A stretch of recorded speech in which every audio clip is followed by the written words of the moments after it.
Hi friends, today I am going to discuss about an important topic, that is transformation of sentences.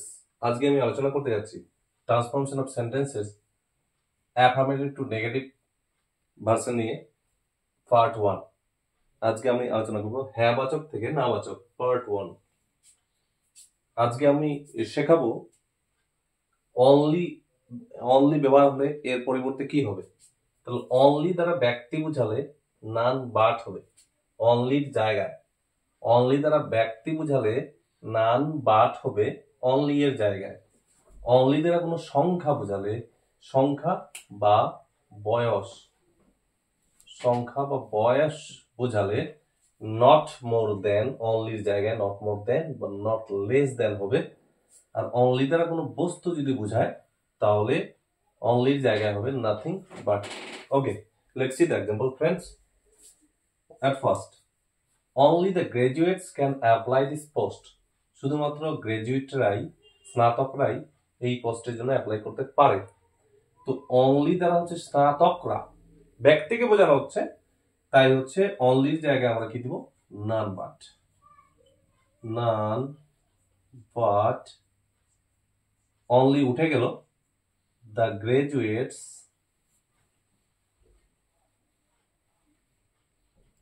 can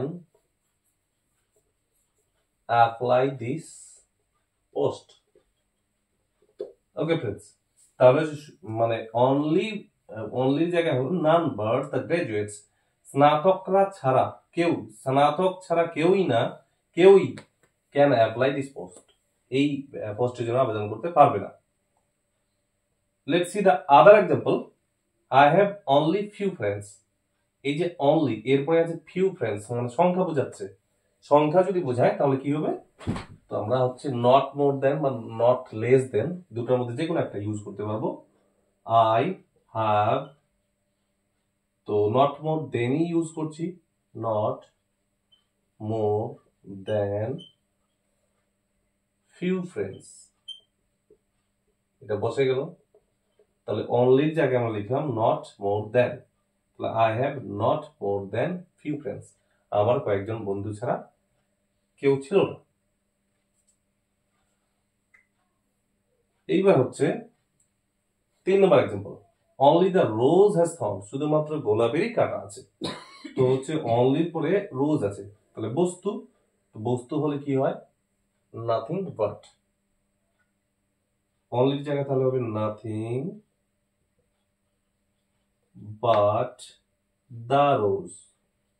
অনলির জায়গায় হলো nothing but the rose has thorn। Okay friends, next one, only the braves deserve the fear। তাহলে brave মানে সাহসীরা, অনলির জায়গায় আমরা কি দিব none but the braves deserve the fair।